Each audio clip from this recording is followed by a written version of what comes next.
Alleluia, Alleluia.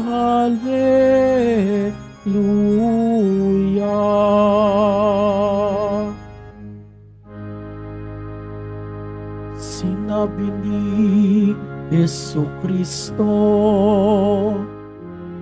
ako ang ilaw ng mundo at buhay ng alagad ko. Alleluia,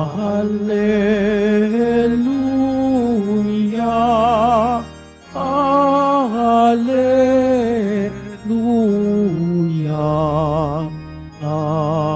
Alleluia, Alleluia.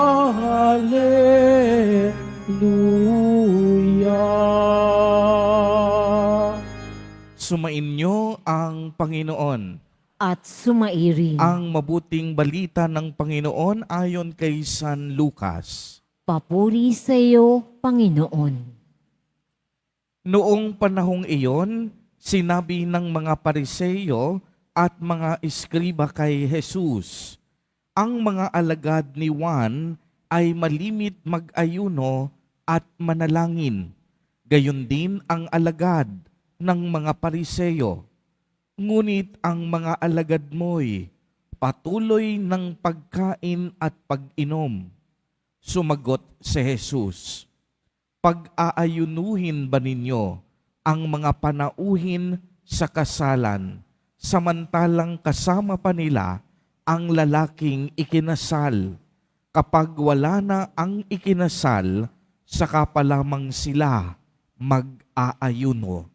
Sinabi rin niya sa kanila, ang isang talinhaga, walang pumipiraso sa bagong damit upang itagpi sa luma. Kapag ginawa ito, masisira ang bagong damit na luma. Wala ring magsisilid ng bagong alak sa lumang sisidlang balat.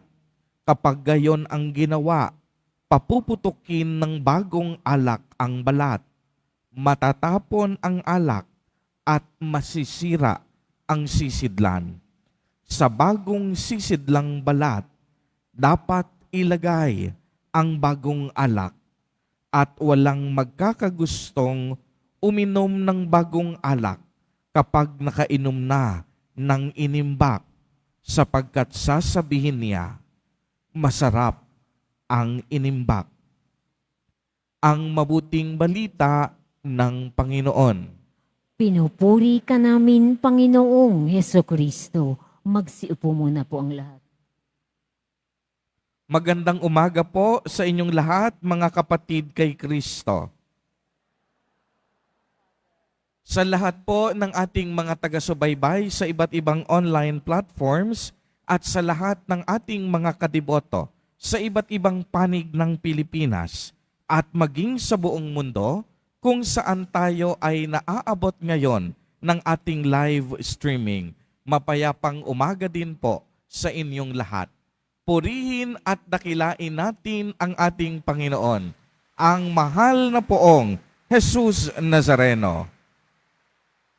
Mga kapatid kay Kristo at mga kadiboto, malugod po namin kayong tinatanggap sa Basilica Minor at Pambansang Dambana ni Jesus Nazareno. Unang Biyernes sa buwan ng Setyembre, tayo ay magpasalamat sa Diyos sa napakaraming biyayang ating natatanggap at higit sa lahat, kung mapapansin ninyo, tumigil na ang buhos ng ulan. Kaya palakpakan natin ng higit ang ating mahal na poong Jesus Nazareno sa kaligtasang ipinagkaloob niya sa atin. Bare months na po nung linggo, September 1, pumasok na yung tinatawag nating bare months. At hindi lang malamig na hangin ang ating nalanghap, sinalubong din tayo ng malakas na pag-ulan. At muli nung binuksan ko ang aking Facebook, ay dumungaw na magmuli si Jose Marichan. At muli kong narinig sa mahigit na 9 na buwan, ang Christmas in our hearts. Totoo ngang malapit na, nagbabadya na ang simoy ng Kapaskuhan. Lalong-lalo na sa ating mga Pilipino na mahaba ang tradisyon ng ating pagsasabuhay o pagdiriwang ng mga panahon ng Kapaskuhan. Kaya naman sa tuwing Kapaskuhan ang pinag-uusapan, hindi mawawala sa ating puso't kaisipan bilang mga Pilipino ang salitang bago.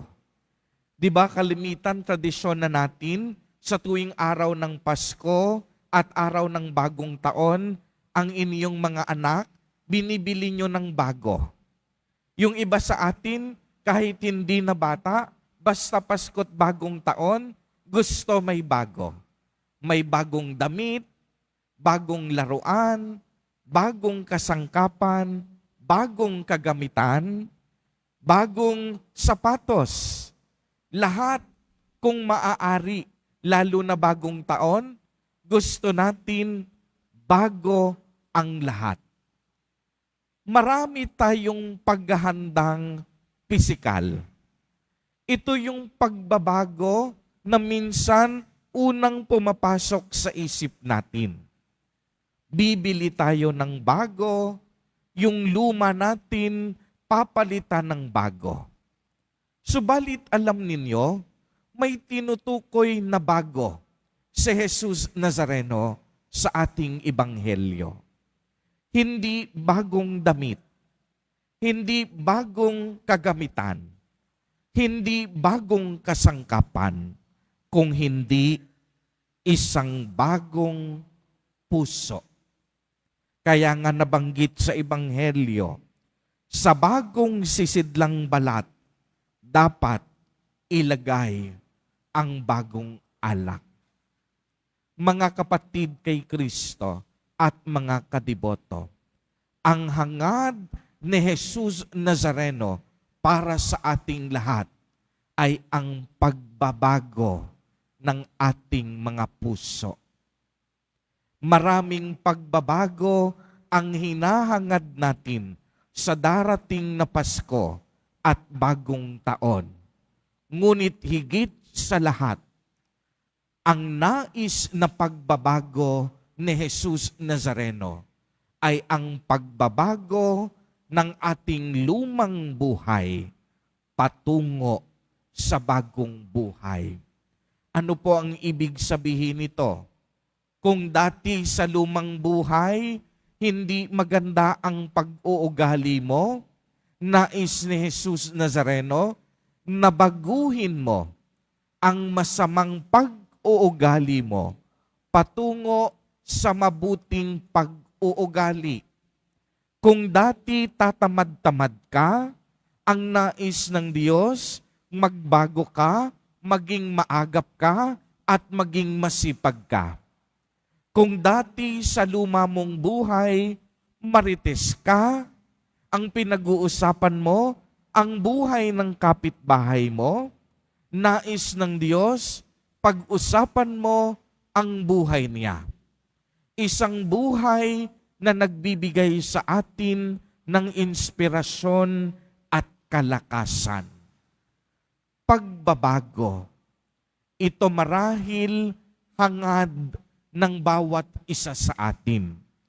Alam po ninyo, pag pinag-usapan ang salitang pagbabago, napakahirap gawin. Madaling sabihin, pero mahirap isakatuparan.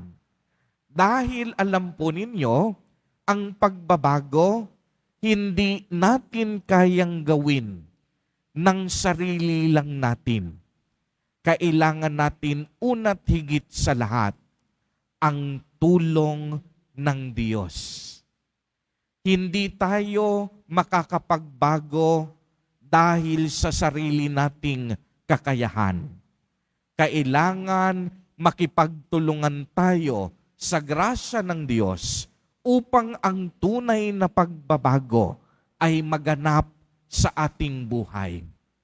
anumang galing natin, anumang talino natin, ang pagbabago hindi natin makakaya ng sarili lang natin.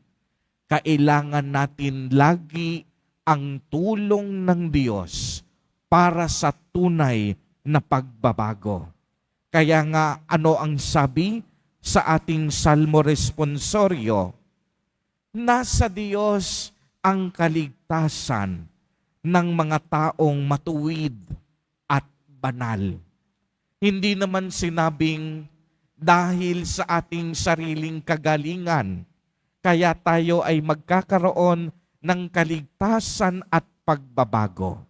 Magkakaroon tayo ng pagbabago dahil ang Diyos ay banal. Magkakaroon tayo ng pagbabago dahil ang Diyos mabuti.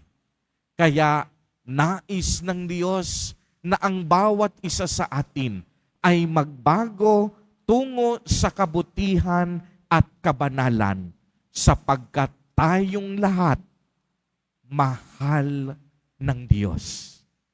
At ang mga taong mahal ng Diyos, pinagbabago niya ng puso at kaisipan.